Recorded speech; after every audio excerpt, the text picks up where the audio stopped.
Olá e bem-vindos mais uma vez, diretamente aqui da Matrix. Eu sou Rodrigues, trazendo para vocês informações rápidas, dinâmicas e inteligentes.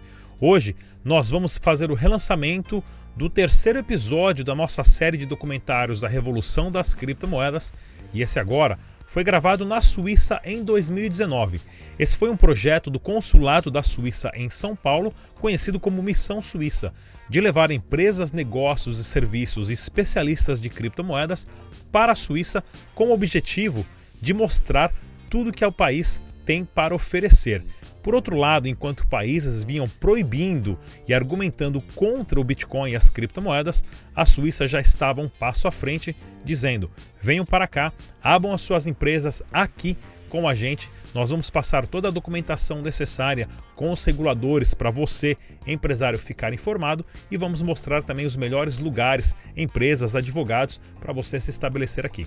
Esse documentário, gravado em 2019, inclusive tem a participação do advogado que fez o lançamento do ICO do Ethereum, que é o ICO e um dos projetos mais bem-sucedidos do mundo, tá ok, pessoal? E no finalzinho, o principal foi a pergunta que eu fiz: qual será, isso lá em 2019, qual será o primeiro presidente a falar de criptomoedas e a aceitar Bitcoin? Então não perca, também nas próximas semanas nós vamos estar lançando o quarto episódio da série A Revolução das Criptomoedas, esse gravado agora o ano passado, lá em El Salvador.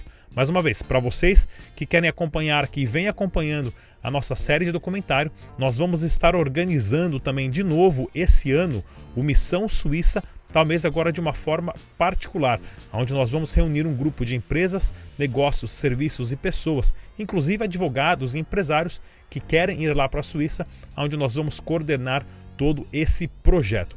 E não perca aqui também no canal Rodrigues Digital os nossos vídeos diários que nós temos de análise gráfica e também mais informações para vocês. Todas essas informações você pode acompanhar sempre no site rodrigues.digital. Esse documentário agora está em inglês com legendas em português. Eu sou Rodrigues e espero que vocês gostem. Hi everybody, my name is Rod Ambrisi and this is part number 3 of the Cryptocurrency Revolution documentary series. And in this documentary I'm gonna show you how the government in Switzerland, among the banking system, are restarting the new global financial system. This documentary was made possible by a partnership with Dash Brazil, Blockchain Propulsion and Switzerland Global Enterprise, and of course 88 InsurTech. But before we start, I strongly suggest you watch part number 1, Venezuela and the Cryptocurrency Revolution, where I spent 1 week in Venezuela paying everything with crypto, from hotel, breakfast, lunch and dinner, gas, taxi and much more. It was a very unique experience where we drew the line from this internet magic money being just an idea to real use on a daily basis.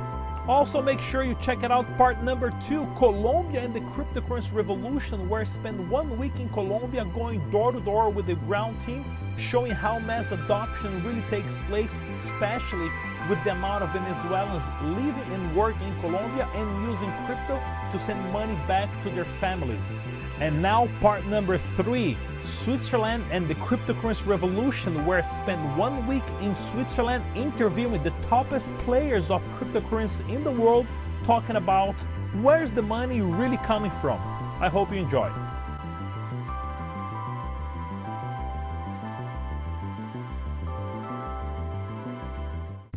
You know, I love this idea of radical openness, the free exchange of information, the free flow of ideas, where blockchain technology today is allowing people to connect and rethink how we see money in a way that we never thought it before. Is the US petrodollar the biggest scam on the planet today? Do we all agree to believe in a simple piece of paper that says, "In God we trust"? Without CryptoValley, Switzerland would not have the position in blockchain distributed ledger technology it has today. So actually we provide the one-stop shop in the canton of Zug. So we are the face or the first contact normally for companies that come to Zug. We're a very young association and secure support through membership and sponsorship and the different bodies within Switzerland. Very often these startups are on the technical side very strong, but you need a business case, you need a problem to solve. And we have a whole network in the background for private corporations, consulting firms and other guys, and we can give access to that network. Blockchain Propulsion was conceived through our experience as blockchain entrepreneurs, having to build blockchain solutions, and of course we went through all the different challenges that blockchain projects go through. We are teaching the startups everything that they need to know to be successful. Traction, how to fundraise, and so on. Switzerland as a brand, or for a country as a brand, it is of course the quality of the country matters as such generally. I mean, finding the right legal structure is very important in order to be successful, because if your money is locked in a certain entity and you cannot do what you have planned to do, you don't have any success. We had a few crypto winters so far, and in between ICOs, IEOs and STOs, pyramid schemes and websites where you can double your Bitcoin, a lot of people lost a lot of money, and that's good. Lesson learned. Bitcoin is not a game for you to buy low and sell high. Bitcoin is a system to replace the failed monetary system where central banks fail the people. But now it can't be stopped. So far, the ICOs and STOs have been the main use case for blockchain. So from these types of operations, other types of operations are an offspring or actually develop even faster if these offerings are successful. I think one of the main reasons companies are coming into Switzerland is the security. For example, not only the security in our political system, but security in our legal framework. For example, everything is regulated by FINMA and also by the government. The government has produced a new report about blockchain to introduce new changes in the next years. And now also the FINMA, our state supervisory authority in Switzerland, has also produced guidelines to explain how crypto assets are treated in Switzerland.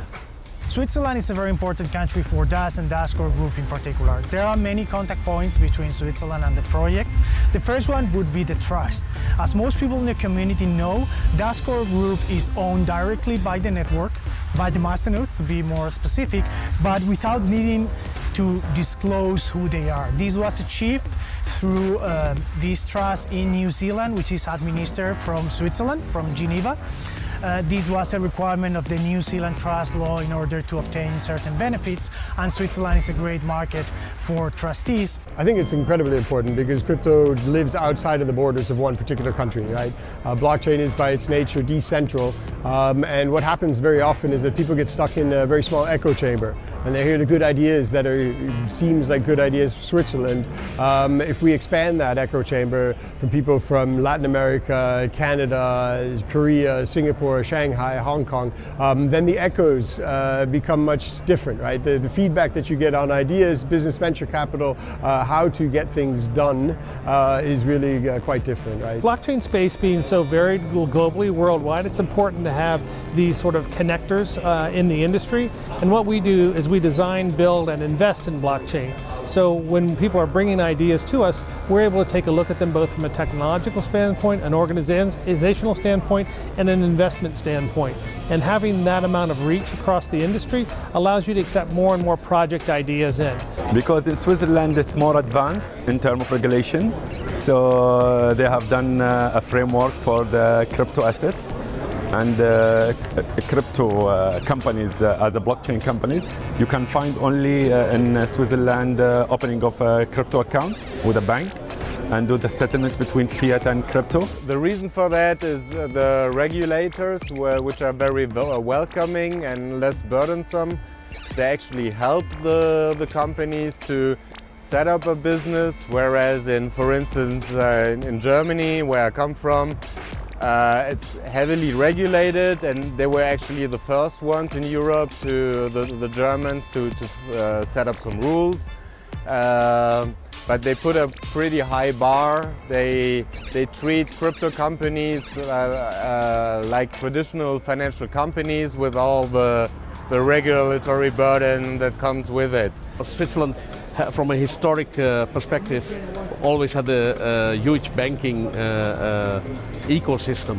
So I think it's wise for Switzerland that they adapt the crypto, and the CryptoValley has been established in Zug. KPMG is actually advising many companies from around the world of setting up their European and international headquarters in Switzerland, and what we believe is important, that due and diligent advice and services are very relevant if you want to start in a proper way your business in Europe. We went through a regulatory process where we checked with the regulator and showed the regulator how you can tokenize real estate within the existing laws and regulations of Switzerland and of Liechtenstein. And that process took around 8 months, so that was quite tough for a startup. But we used that time to already build the product. Yeah, like you mentioned, we successfully executed that early this year in March on the first property not too far away from here. Well, I can talk to you about Liechtenstein. One of the main issues that we have in the blockchain space is legal certainty. And in many parts of the world, you do not have legal certainty when you're going to start a new blockchain project. So when you go to the regulator doesn't give you any clear indication if you can or cannot do the project. And in Liechtenstein, we've developed the Blockchain Act. And in the Blockchain Act is a full legal framework which gives companies legal certainty about what they're going to do and if it's legal or not to do it in the country. And so we conceived a concept based on a number of different blockchain entrepreneurs to be able to share our best practices, lessons learned, and how we can actually launch successful blockchain projects. So it's been based on shared best practices that we want to be able to pass on to other projects. Information today allows us to communicate instantly and get news from any individual across the planet. The technology to all this fits in our pockets, and now this tool is helping people organize themselves against power, against authority, against unfair doing. And we've seen protests like this in Argentina, to Hong Kong, to Chile, to Brazil, to occupy Wall Street. Bitcoin is the largest peaceful protest in history, the most powerful weapon to defund governments. And this can be used by anyone.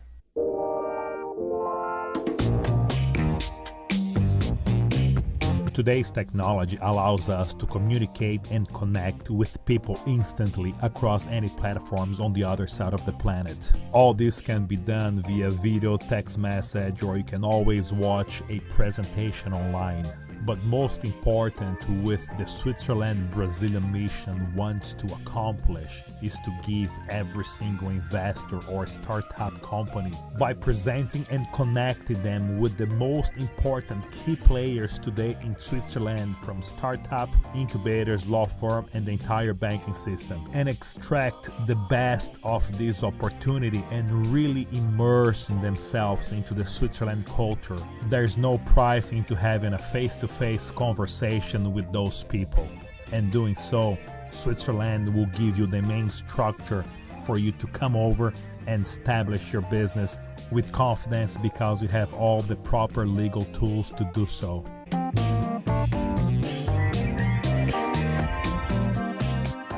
Well, one of our goals as a Switzerland global enterprise and the Swiss Business Hub in Brazil is to attract companies and attract business to Switzerland. So we have a mandate from the Swiss government to do so. The idea behind it is to promote the Swiss clusters, because we are always trying to innovate and we're trying to bring innovation into the country, into Switzerland. And we were the first payment gateway in Brazil to deal with fiat and cryptocurrencies. And in Switzerland, we came here to understand what is happening, and it was becoming like a super friendly environment for cryptocurrency companies, for blockchain technology, and this was the main reason that we came to Switzerland, especially to Zug. Well, there's several reasons why I choose Switzerland instead of Brazil. The first one, it is because of the regulation towards FINMA that allows blockchain businesses to operate without being in a gray zone area. So here in Brazil, we don't have a clear definition, so this brings risk for investors. So this is one of the reasons, the regulations towards blockchain, first. Second, because it is a decentralized democracy. That means that is the most close type of a government related to a blockchain decentralized technology as well. So a decentralized government for a decentralized business. There is a concrete, real desire from the regulators, from the business, and for the whole ecosystem to provide something reliable and something more easier in terms of to open a crypto company. Is Bitcoin the first major step towards the separation between money and state? Is this fight against governments or against the banks? Who is gonna be the first one to really embrace crypto nationwide? Which president will take the first step to say, we accept Bitcoin?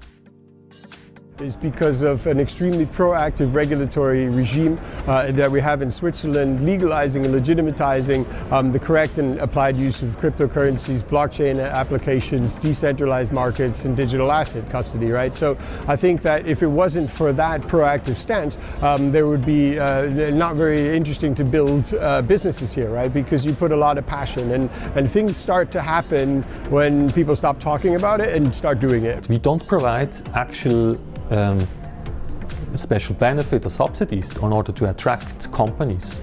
But what we do is we strive for the best package for businesses in general, because in the first place it's not on the administration or the government to decide that company X will get subsidies or company Y does not, because we don't know which business model will succeed. So our strategy is to provide the best let's say, parameters or the best environment, business environment for any companies, and the market will do its magic. I mean, we're working with regulators, we're working with the local cantons, we're working with different individuals in the government. So if somebody has a business, they want to set it up here, they can just drop us an email or give us a call, whatever it might be, and then we get them in touch with the right potential partners, and then, yeah, take it from there. It's fundamental that we do work very close. So we liaise very closely with various legal firms, as well as very closely with the government.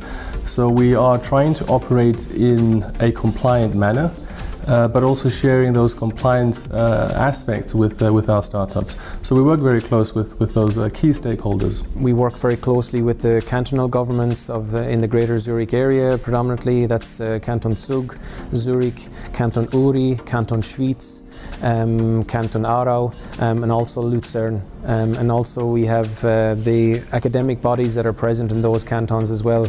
We have a very, very good relationship. Each canton is responsible for themselves to bring foreign business into the canton, and each canton wants to position itself at the forefront. If a prospect is coming in, you want to make sure you're on that short list. The government as such is what they do is they're very open-minded, and they are testing if there are things where they can go with the time. We are in disruptive times, and there will be changes, and in Switzerland traditionally our administration is very lean. There is not too many rules for things. On the contrary, we're not subsidizing a lot. There is no subsidize for a special technology or so. There is a moderate tax, but we are lean organized, and therefore with this lean thought also for cryptocurrency, the thinking goes, what has to be done in order to offer new thoughts, new technologies, a new path. The challenges for cryptocurrency companies is actually to understand the regulations. In many cases there are no regulations in place. That's why it is important that companies like ours, which have good relationships with the regulators, are able to advise them and to help them, to show them the way into doing business in this new and exciting and fast-growing field of financial industry. Satoshi Nakamoto only needed 9 pages to create the Bitcoin white paper, Bitcoin has exposed how many intelligent people don't actually understand economics, money, finance, or technology. First, they ignore us, then they laugh at us, then they fight us, but in the end, they're gonna buy Bitcoin from us.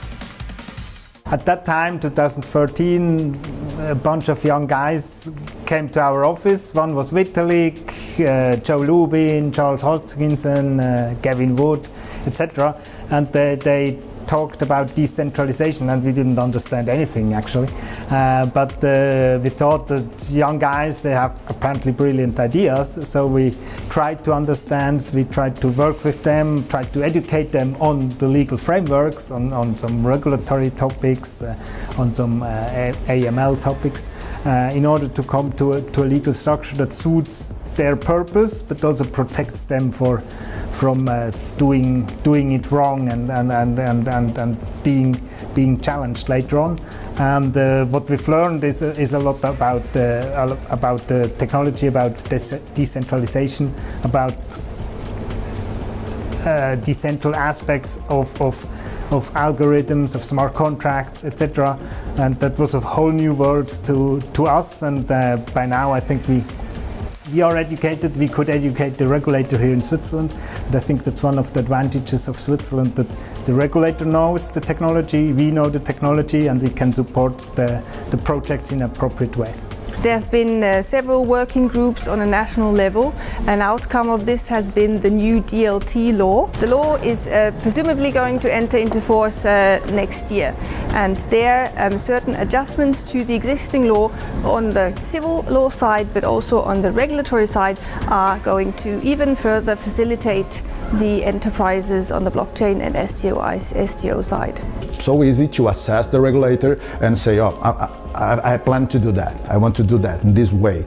And they are very clear and objective to say, you can do that, you can't do that.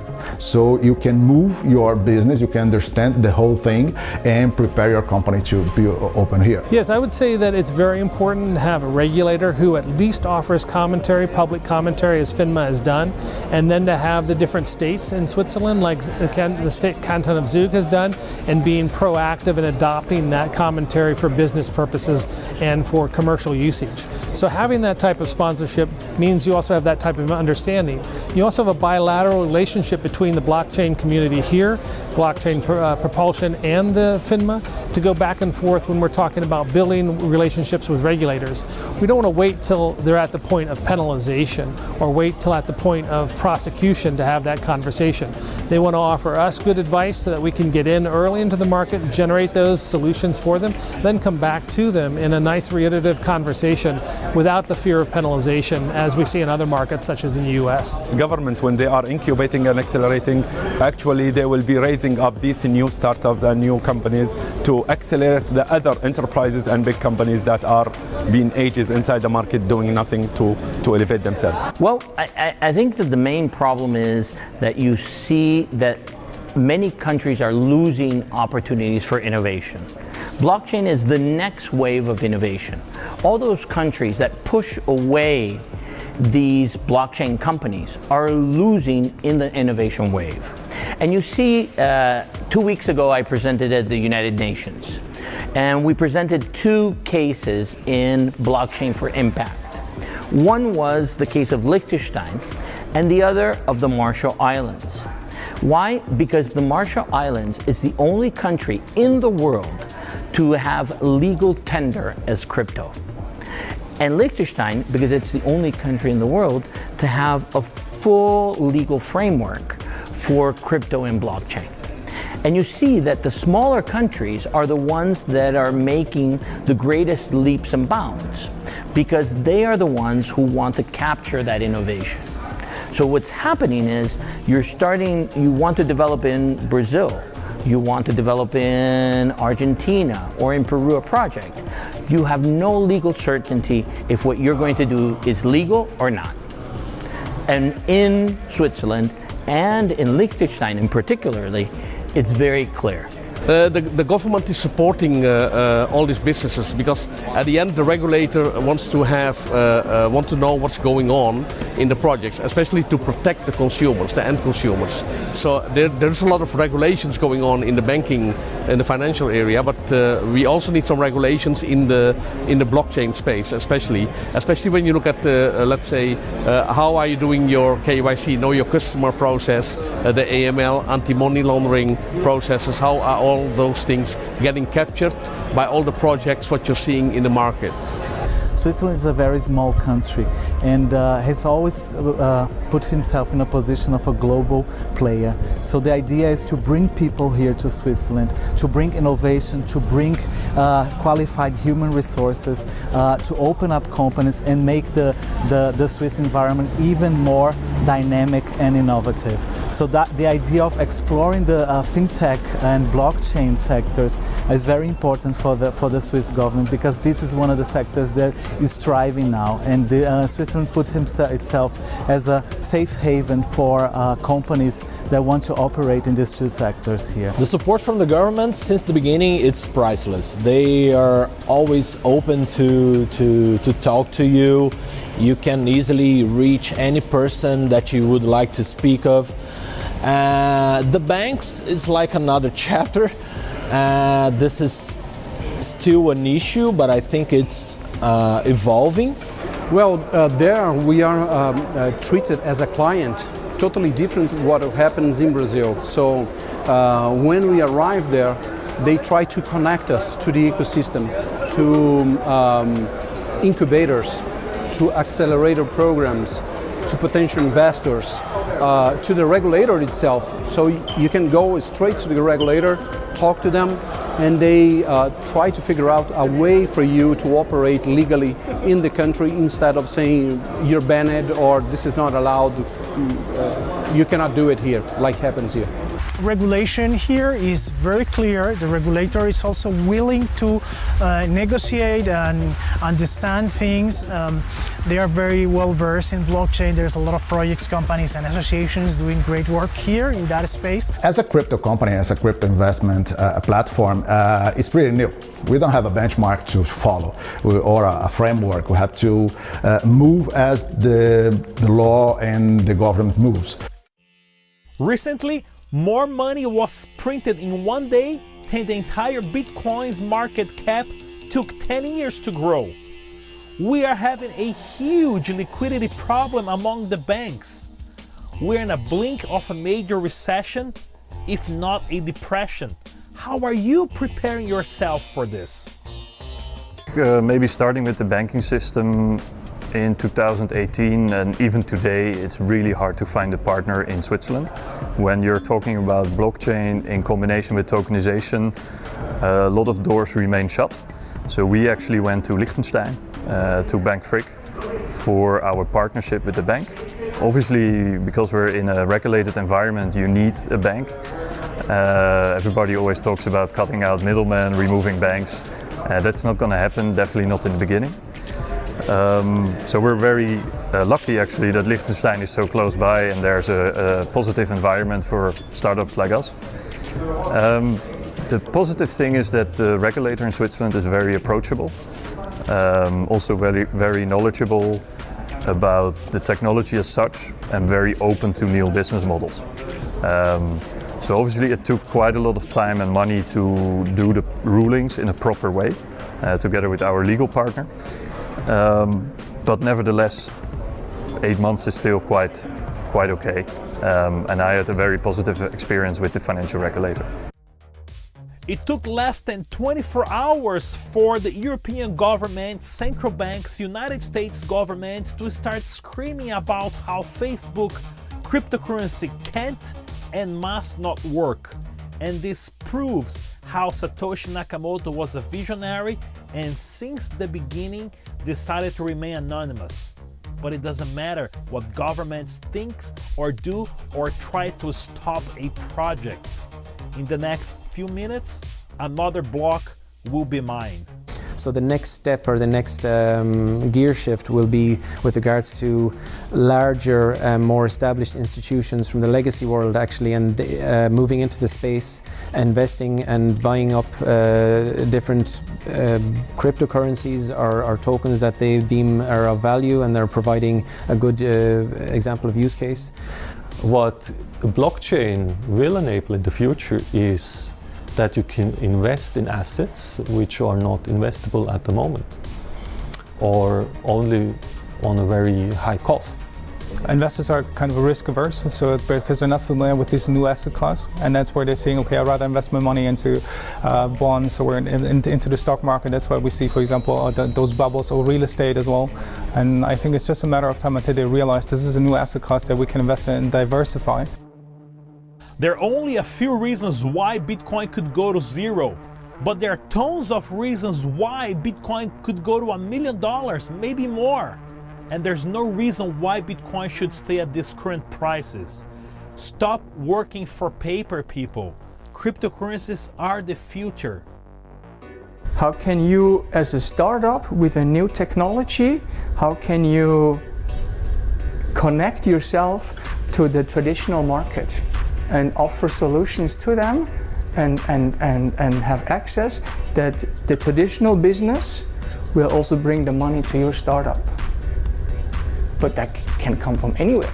I mean, you already see now banks here who accept cryptocurrencies, who offer cryptocurrency accounts where you can trade cryptocurrencies. So they're interested to maybe have more innovative things, and they will just pay, you know, for the costs.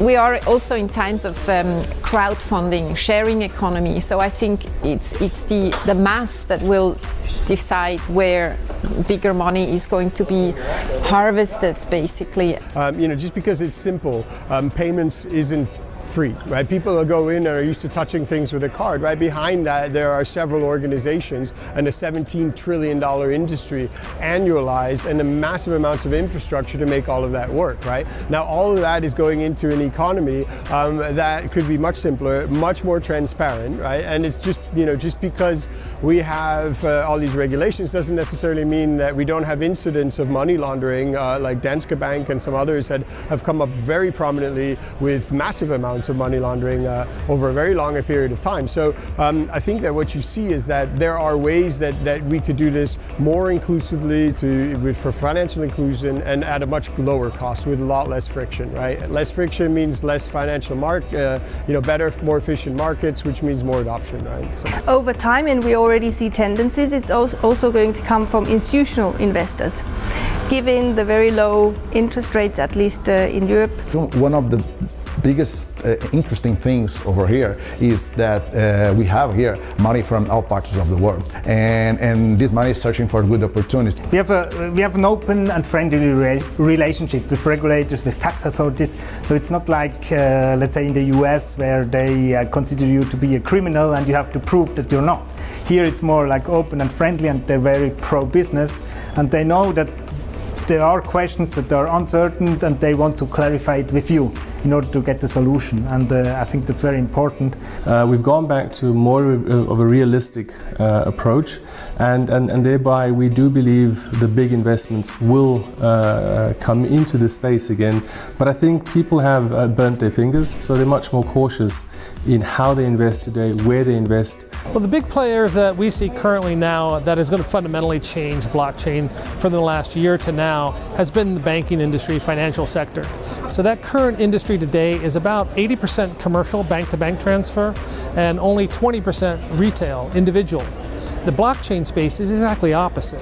It's 80% person-to-person retail and only about 20% commercial.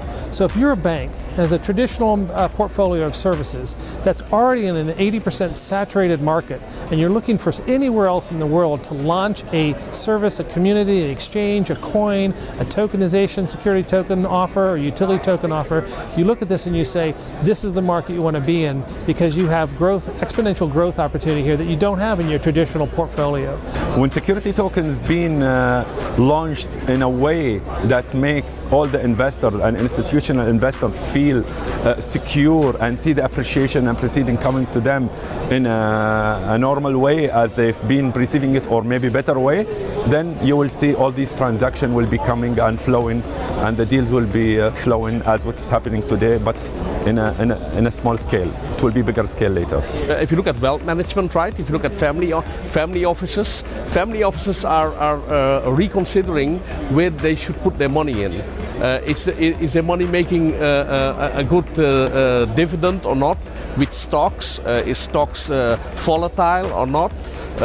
Should they spread more and go into this new area like crypto or blockchain platforms, technology as such? So I think it will be shifting from one pot to the other pot. I think it's actually already happening for quite a while. I mean, the prices of cryptocurrencies are more depending on the mood of investors in the US and in Europe than from investors in Venezuela, as you mentioned.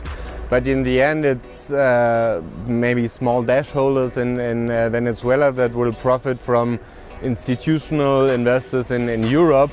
You're starting to see the big money in the world is with institutional investors. And you're starting to see these institutional investors starting to invest more and more into blockchain. When you have a JP Morgan that launches its own cryptocurrency, and I traveled to Honduras last month, met with one of the largest banks of Honduras, and they were onboarding on the JP Morgan blockchain. You're starting to see that this transformation is real and it's happening at a very, very high speed. Now what we need to do, and this is what we do at Eternity Blockchain, is I'm responsible of bringing that innovation now to Latin America. And we're launching now in Uruguay our Latin American hub, and in Honduras our Central American hub. And from there, what we're going to do is create a bridge between Liechtenstein and Latin America. Why? Because you can develop your project in Latin America and you can raise your capital in Liechtenstein in a safe and legal manner. Well, first of all, I mean, these are at the end of the day emerging regions of the world. People currently 2 billion are unbanked. They may use directly non-traditional financial industries to actually do business and to exchange assets. But you mentioned it rightly. I mean, some of these countries are failed nations. So here, there we see a potential for alternative financing opportunities. In countries where you have an established and well-working financial industry, I don't see too big of a potential for an alternative currency. Well, there in Switzerland now we have a kind of phenomenon. There is several banks applying to have crypto banking license together. I can name it, for example, SIBA Bank. I can name Bitcoin Suisse. They are applying to become a bank, a crypto bank in Switzerland. So I would say that is, if you compare with many other countries, they are regulating banking business operating with crypto and blockchain. So this is something else.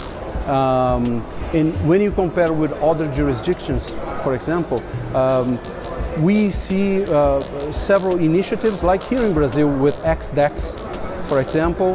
There is one exchange that belongs to XP Investments related to Itaú Bank. I think the banks, especially the private ones, they need to reinvent themselves. What's the reason for a foreigner to put their money here? And the reason for everyone to do this would be basically cost, because even it would not play as a replacement to local currency here. It could play as a much cheaper and efficient way to do payments, and because there's a lot of money at stake, it's not unlikely that that would happen here. I think the current financial infrastructure, so especially the banks, they are probably working on something themselves while they stop startups from opening accounts, so they can slow down this process. And to put it very simple, they have to put more on the pressure. So, for example, what Facebook is planning to do, although it's far away from a cryptocurrency, is very important to put more pressure on banks and make them rethink their business models and be more open for tokenization and blockchain as such. And on the other hand, and that's what we're working on as well, bring out more use cases, increase the demand from the client side, which automatically means they have to adapt in order not to lose their clients. So that's what, in short, I think should be happening. The money comes from everywhere. Switzerland is open to investments from everywhere in the world, and we have seen with the new wave of cryptocurrencies, the ICOs in 2017, 2018, that there was a huge influx of money into the country because Switzerland is an open economy.